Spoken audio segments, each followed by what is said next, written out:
So, what we've been asked to do this week, with a view in mind to next week, you doing your assessments, is to spend this week not actually delivering any new content, but just providing you with time to revise yourself and extra revision materials to kind of go with this.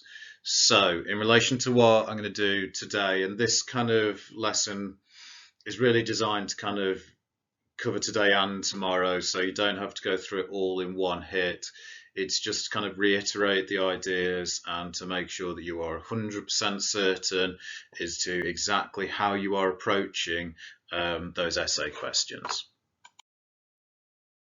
So, in terms of what I'll do, I'm just going to run back through, just reiterate exactly what you should be doing on your own time in terms of revision, just to make sure that you're ready for answering these questions next week. And it's the same process for any of your revision in the run up to the real exams.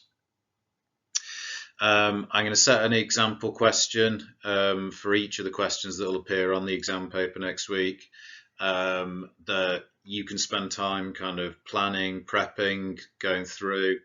And then what I'll do with each of those is I'll kind of give you a plan out of how I would approach a full response.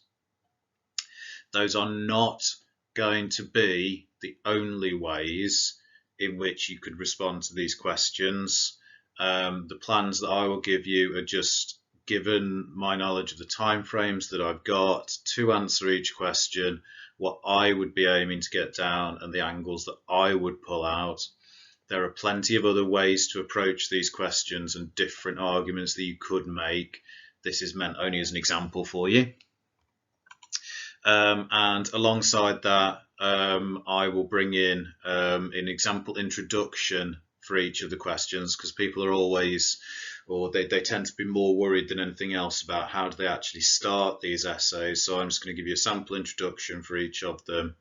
And then I've just chosen a kind of random point along the way for each of the questions that I will then kind of go through and just give you a quick talk through in terms of how it's hitting the different assessment objectives for that question. Okay. Before anything else, what you should be doing, and there's about kind of 5 or 6 things you should be doing for English Lit. The first one is that you've got to know these texts. You need to be going back over these texts, remind yourself of the overall structure, reread them where possible, just get them back in mind, okay? Then you want to go through and you want to be identifying kind of key quotations. These can be linked to the overall themes or kind of aspects of characterization or setting potentially. And with the Gatsby ones, remember it's a kind of context focused question. And that doesn't mean that you have to talk a lot around Fitzgerald's life or things like this, but you've got to see how Gatsby is reflecting on American society, how it fits with the wider tradition in terms of American literature. So keeping that in mind when you're choosing your kind of key quotations.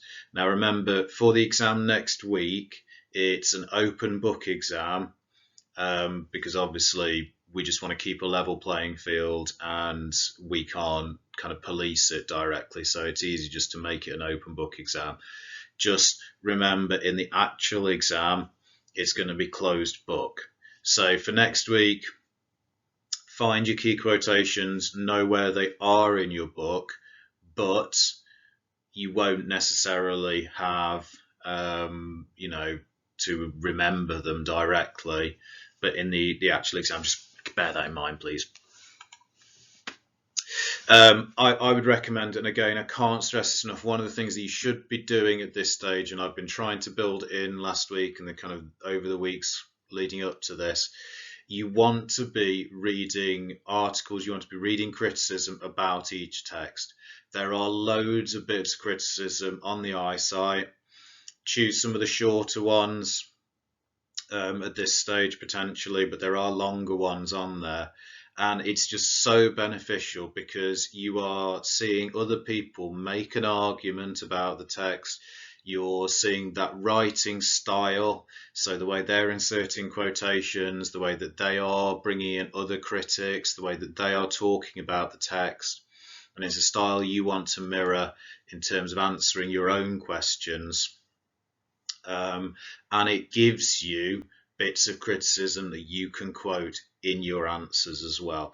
So it's so helpful around style, but also around those critical bits.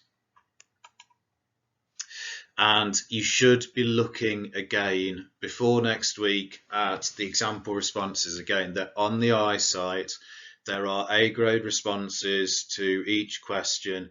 Even if you've already looked at those A grade responses, look at them again. Just make sure that you are aware of the style that they take on, the way that they approach it, because then you've got faith in your answers in terms of how you're answering and the way that you're going at it. Again, you will pick up things in terms of their writing style as well, and in terms of the way that they approach it there, that are useful to you in terms of developing your own. What's the caveat here? Yeah, sorry. Just be aware when you're looking at the example Gatsby responses on there, obviously they are going to be bringing in things like the Grapes of Wrath, which you haven't studied yet. That will come in next year. You don't need to worry about that at this stage, okay? Yeah. Again, on the iSite, you've got them available to you. You should be looking at past questions. You should be planning out responses using those. And by planning out those responses, you can see questions and you can go, okay, I wouldn't know how to answer that question, or I don't have the detail I need to answer that question. And that helps you identify areas of weakness. You then look back at the text. So if a question comes up and it's on a kind of idea in the text that you've not thought about before necessarily, by doing that and then going back to the text, you'll be finding more and more bits around it. So without further ado, this is the first question that I've kind of chosen, or this is the first Shakespeare question. This is an example one. So discuss the following passage from Act 4, Scene 7, exploring Shakespeare's use of language and its dramatic effects. Now, for this one, you'll need the attachment on the email, which is the extract, and you could do it in your book, you could do it on the paper, you can do it computerized, I don't care how. Go through that extract. Choose which bits you would pick out that you think are worth talking about. Try and think about what lines of argument you would draw from the extract. Why is that extract significant? What's it developing in terms of the narrative, and how is it being developed? So what kind of techniques are being used? What kind of things is Shakespeare using to develop those aspects of the text? Okay. So pause it at this point, go to that. You should be spending, for this question, remember, about 10 to 15 minutes reading, planning, ready to write up that response. So read it through, annotate, brief plan, how would you respond? And then when you've had a go at doing it, start it up again. I'll talk you through mine. As I say, it doesn't mean that mine is the only way to approach it as well. It's just hard because I can't gain feedback from you and kind of say, oh yes, that would be a good way of doing it as well. It's just me giving you an example though. Okay. So if I was looking at that, this would be my kind of line of argument, my plan as I go through. So the first thing I want is just an introduction that's going to kind of situate the extract within the play, and kind of, you don't need to do masses around what's come before. That just shows you have an understanding of where it fits and why it's a kind of an important kind of continuation on that. Then I would look at the way that the plot itself is developed against Hamlet. I would look at the way that Claudius is kind of presented through this. So I would be looking at the techniques that Shakespeare uses to further his kind of characterization of Claudius as a villain within the narrative.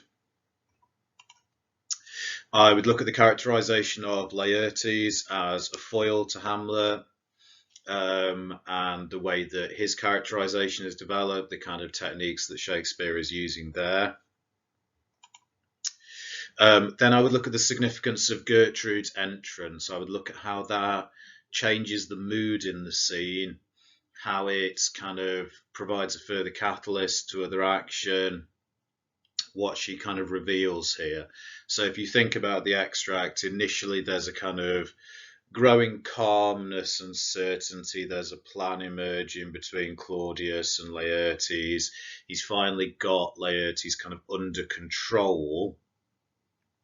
Then Gertrude enters. We get the revelation of Ophelia's death, and the way that that's kind of depicted. And that would be my kind of final point. I would make an entire point around the romanticism of Ophelia's death, the way that that is depicted to us, and the way that that's a kind of tragic catalyst that's going to lead into later action in the play as well. So, is my actual point. And I'll give you, as I say, pause it a minute, have a read through of the point, then restart me again, and I'll kind of walk through and just kind of talk through the points that I'm making and how it's hitting the assessment objectives. If you want to go through and kind of annotate for this before, remember the two assessment objectives for this question, AO1 and AO2.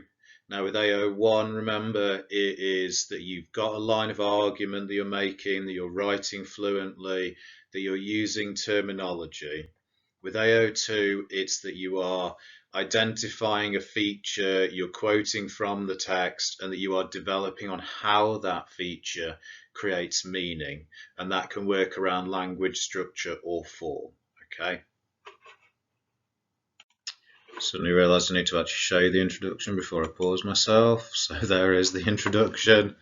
There we go. And try pausing myself again. Okay, so within the introduction, the first thing I do is that I set out a kind of structural point. I show I understand that this is a kind of progression of this kind of scheming, that it's supposedly based on this desire to revenge Laertes' father. I'm building in a more overall sense as I introduce the overall arguments that I'll make, some kind of key terminology. So I talk about the dramatic irony and how that's kind of reflecting into Claudius as the kind of villain figure and through his kind of more selfish motivations. I introduce the idea of Laertes as a foil to Hamlet. And again, I kind of link that into just kind of overall the way he differs from Hamlet. Again, showing a good grasp of why the scene is important, but with a very basic kind of connection into the overall play. And I'm making another kind of structural point, introducing the way in which Gertrude is kind of introduced into this, and that kind of continuation of the kind of, or the leading into what will follow in the play. So it's thinking about both what's come before and what we know and how that links into the extract, and how this extract is going to link into elsewhere in the narrative. So it's picking up structure marks, it's picking up some terminology marks through the more overall terminology. It's also clearly setting up a line of argument. So I'm picking up my AO1 marks through it. So the introduction is important. You don't just want to launch into it because it's setting up those things, and I am still picking up marks through it. Then as I go into this, I've chosen to do the kind of Laertes point as an example. So here is my Laertes point. So have a read through, again, thinking amount of evidence, terminology going in alongside, the way that the evidence is developed, and the overall arguments that are being made. Okay, have a read through and then I'll walk you through it. Okay, so I don't just launch straight into it, here's a bit of evidence. I start off by setting up my line of argument. So in this point, I'm going to talk about the way Laertes' actions are depicted by Shakespeare. So Laertes' actions depicted as impulsive and morally questionable. I've got a line of argument. Then I start to set up my quotations. And I don't just drop in a quotation, I give it a brief bit of contextualization so that I'm not losing marks under AO1 for the kind of fluency of the way that I'm bringing it in. So I set up his response to Claudius's goading with the assertion that he would cut his throat in the church. I then start to build up on the effect of that evidence. I talk about the fact that you've got the imagery of violence mixed with the kind of imagery of the sanctuary or sanctity even. And I talk about what the effect of this is, what it suggests about his characterization, so that he is willing to sacrifice his own soul for the sake of revenge. I link into the idea of a foil to Hamlet, and I then build in my next piece of evidence, the fact that Shakespeare has him using these kind of strong modal declarations, I will do it, and that kind of suggesting a certainty as opposed to Hamlet's uncertainty. But I then talk about other kind of techniques that make him seem more kind of naive around it. So I talk about the symbolism of the mountebank, and I talk about the way that he's connected into the imagery of poison. But I'm talking about why that's important, what it suggests about his character at this stage, and the kind of effect of it. So I'm not simply saying it's there, I'm saying how these techniques reflect into the characterization and to the development of the kind of ideas, okay? So that's the way I go about it. I'd aim for kind of 3 or 4 more points around the other bits of my kind of argument, going with it as well, okay? So if we move on to the next question, and it's a debate question, and in some ways the debate question is always linked in to the extract that comes before. So here our debate question is, Hamlet is a play in which no character is truly morally pure. And in some ways that links into kind of the extract that comes before, in the Laertes is kind of depicted in state of corruption. You've got figures like Claudius with his corruptions coming into it, and you've got the kind of seeming purity of Ophelia's kind of death scene, although indirect. So I would say that this one does kind of fit in with it, and these are ideas that kind of could go into it as well, as part of it. So again, what I want you to do, take the quotation, the bit that will follow it would simply be discuss how far you agree with this view of Hamlet, and think about how you could kind of plan this response. What would your points be? What points would you kind of make through this, okay? Okay, so if I was approaching this one, I would choose 2 central characters that I would debate around. Now, as I say, and I'm going to keep saying it, these are just the ones that I would choose. There are lots of different lines of argument that other people will have picked, lots of different characters that other people will have chosen to focus on. But for the sakes of my argument, knowing that I've got only 30 minutes to write in, I would have chosen simply Hamlet himself and Ophelia. Okay, and this is how I kind of develop my argument. So I want an introduction, and in a minute I'll show you that opens up the debate and shows that there's an ambiguity around both of these characters, that neither of them is entirely kind of morally pure. That Hamlet seeks to preserve his moral purity over the course of his revenge, that he's essentially a good person, or he can be depicted in such a way.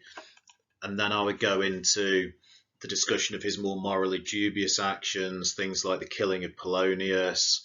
I could work into the kind of more Machiavellian Hamlet that develops later on, and the killing of Rosencrantz and Guildenstern. I'd then move into Ophelia, and I could talk about her as being kind of what we would most closely associate with the tragic innocent within the text. And I would then move into a kind of discussion surrounding the fact that even though she's kind of the tragic innocent in many ways, She does end up involved in the plot against Hamlet. Although even then, is it really a plot against Hamlet at that point? It kind of goes into dubious grounds. So I would be kind of discussing around this at all these different points. Okay, so in a minute I'll show you my example introduction, and then I'll show you an example point. Remember, for this one, it's AO1. So again, any kind of overall terminology, your line of argument, and yeah, basically you're writing fluently and effectively. It's also AO5, okay? So with that second assessment objective, it's about showing that either you're arguing different views or you're using other people's different views and perspectives around the text, and that you are backing those views up with evidence from the text, okay? So it can be achieved in different ways. It can either be you personally arguing different views, it can be different critical views, it can be different kind of productions as your different views and how they fit into it. So here's my example introduction. Think about how I'm getting in those different views, that I'm arguing those different perspectives. Okay, pause me for a minute and have a look through. Okay, so as I look at this one, my introduction here, it simply shows which characters I'm going to focus on, and for both of them it introduces just how they can be viewed differently. So I'm hitting AO1 in terms of just arguing, putting across views, but I'm showing that there are different views and hitting AO5. So Hamlet seeks to remain morally pure, but his actions in killing Apollonius and his treatment of Ophelia distract from this. Ophelia, she closely resembles the stock character, the tragic innocent, but she's kind of stained around it. Now, again, under AO1, referencing things like the tragic innocent, simply some of my language choices here help. So talking about the ambiguity are helping me pick up AO1 marks as well, just for the kind of sophistication of expression that goes with that. Now, as you go into example point, which I've chosen to kind of focus on Ophelia for this time, go through it, read through it carefully, think, where is a line of argument being developed? How is that being reinforced with different views and different perspectives, different critics? How is evidence being worked in as part of this, okay? And then I'll just kind of pick out some points around this, okay? Okay, so I clearly introduced a line of argument, although I do range across different perspectives as the point develops. So from my initial plan, I've actually ended up kind of combining the 2 points around Ophelia here almost. I'm not kind of keeping it entirely one side or the other. Even Ophelia is not necessarily kept morally pure by Shakespeare. That's my line of argument that I make here. I then start to bring in critics. So here I've chosen from my wider reading around it, A.C. Bradley. I realised after writing this that for first years you won't necessarily have read him yet. He's one that I will get you to read at some point though. And A.C. Bradley's point of view is that actually she is kind of morally pure essentially. Her actions are unselfish and have a strength to them, because in involving herself with her father and Claudius, she actually seeks to help Hamlet. Other critics, I've simply said in a more general way, have been more hostile to her. So although I don't have a direct critic there, I'm showing that there is difference of opinions that go with it. I start to build in evidence. So she's depicted as actively lying to Hamlet, and I show an example of this. Where is your father? At home, my lord. And he's not. He's behind the curtains. I then talk about performances here, and I was trying to keep it kind of legitimate as I was writing these points. And I honestly thought, I can't actually remember which performances it is. That's something I need to go away and actually check again myself. But I'm still going to be getting credit for showing the different ways of interpretation, even if I'm not referencing a specific performance here. So with some performances, they indicate that, maybe there's a collusion, and in which case it's not a betrayal of Hamlet, whilst in others it becomes a genuine moral deception. I then add another element of argument to here, and I talk about the asides and the ways that that kind of potentially suggests that even though she's involved in this deception, she's doing it for altruistic purposes. So I'm linking back into almost A.C. Bradley at the start there. And I talk about, or I kind of close it off with an argument point that talks about the way that she can kind of maintain a moral purity simply because she's kind of forced into this, essential. That's the way it's depicted.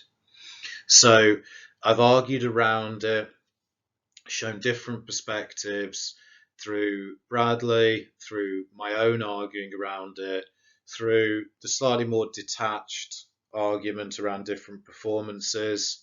I would be looking to improve that and maybe make a specific reference, and I'm backing it up with evidence as I kind of argue through. But that would still make up a good point that would get me at the very top. And then we come on to the Gatsby. Okay, so what I'm going to give you is a Gatsby kind of question for this. In American literature, the poor are often the heroic figures within the narratives. So start off, just think about the question. What are the kind of key points that go with this? Where are your points of debate coming into this? And then start thinking about your kind of plan. So how would you approach this question? And it, again, I'm going to stress this, you don't have to take it completely one side or the other, as long as you're arguing around that statement. So it doesn't have to be the poor are either heroic or they're villains, or they're heroic or totally. Think about how you can mediate that response as well. Okay, so to it. I would start out, and I have my introduction again, and again I'm seeking to kind of open up that debate. I would say that there's definitely in the literature a kind of emerging interest in the poor, that they become, more central within the narrative, whereas maybe they've been more excluded before. But I would say that it's kind of ambiguous as to whether they're heroic or not. And I would choose to then go into Gatsby himself, so that in terms of Gatsby's past, there is a kind of heroism around his rise. He can be classified as a poor figure, and that he's kind of heroic in his success. I would then have a kind of counter argument that emerges into this in terms of how his criminality and his overall failure to succeed arguably detract from this, how it shows that there's, not an entirely convincing view of him as a hero. I would then come somewhere in the middle ground. I would say that where there is a focus on the wider poor within the novel, it may be that there's a sense of pity evoked in the reader around the kind of poor in the Valley of Ashes. I would then come into my kind of final point and say, well, yes, there's this sense of pity, but there's also a disdain, and whilst they're pitiable, they're not heroic. So if you think about figures like Myrtle, like George Wilson, like those general figures in the Valley of Ashes, they're not heroes. You pity them. They are a point of interest in the narrative, but they're neither hero nor villain. They're simply people to pity and arguably even disdain at various points, but they're not central in the same way as Gatsby. So that would be why I'm aiming to kind of argue around in each one within that kind of 30-minute time frame. So in terms of points here, remember for this one, it's slightly broader in terms of the assessment objectives. So like always, you've got your AO1, your line of argument, your overall terminology, and your kind of approach to it. No AO2 for this one, but you do have a big chunk of AO3. So you do need to just kind of think about how Gatsby is reflecting on America, how it's situated within that kind of American literary kind of framework. You have AO4. Now that's the connections between texts, which we're not focused on too much at the moment. You might get that in there by referencing in the wider reading. You might also get that in there as you go down the line by linking into the Grapes of Wrath, but we don't need to worry about that at this stage. I'm just I said you might get that in there by linking to the Grapes of Wrath. By the end of the course, you will get that in there by linking to the Grapes of Wrath, but we don't have to worry about that yet. You've also got AO5, so remember that is our link into kind of criticism that goes around each text as well. So here's my example introduction. Just think quickly, how does it show a debate around the question? How does it show an argument? How is it linking into context? You're not going to get, as say at this stage, the comparison element coming into this, okay? Okay, so if we just kind of consider and run through what I'm doing here. Again, I'm opening up that debate, so it may initially imply kind of heroism, but it's kind of, there's no sense the narrative voice necessarily proving the origins. I'm linking that into the kind of context of it with the American dream and that kind of idea of rags to riches coming into it. And I'm linking in further that kind of debate around the way that Nick often kind of disdains the poor. There's no real genuine sympathy with them, especially with those from kind of the Valley of Ashes type area. And I kind of open up that pity element with some kind of context alongside. So I linked in with that kind of modern consumeristic America and the way that that's changing the life for the poor people, but I link in the way that Myrtle is kind of placed back where she belongs as the narrative progresses. Now, again, the example point within this. So here's my example point. Think about how this builds up that kind of an aspect of argument. Think how I'm linking in the criticism. I've used a bit of criticism that I got you to read last week to kind of link into this. So think about how I'm also linking into the overall context of the time period, okay? Okay, so let's just have a run through this one then. So I'm kind of imagining that I've already made the points about his kind of heroic nature, and I'm kind of linking back into that as I progress the argument. So Gatsby's rise and the purity of his dream in comparison to others may seem heroic, but, so the key is here, I'm starting to introduce the debate. Fitzgerald undermines this by having Gatsby associated with the criminal underworld of the 20s. So I'm seeing it in light of the context. And I'm also talking about the text overall, its kind of structural progression. So I recognise that early on the references to him having once killed a man becoming more believable as the narrative progresses and him being more firmly associated with that world of organised crime. And I start to introduce evidence around this in terms of Wolfsheim and the fact that whilst Gatsby is more attractive, more heroic, this is kind of detracted by the association. I've got the overall context of Wolfsheim being a reflection of Arnold Rothstein. I've got the reference to his expressive nose and the human molars. Just very short quotations that help me prove that he's an unattractive kind of figure within the narrative. And I show that, you know, those associations mean that Gatsby's stature is not necessarily something to be aspired to because it links to that world of criminality. And it talks about kind of the way that, again, this increasingly is made more overt as the narrative progresses. Wolfsheim, I made him.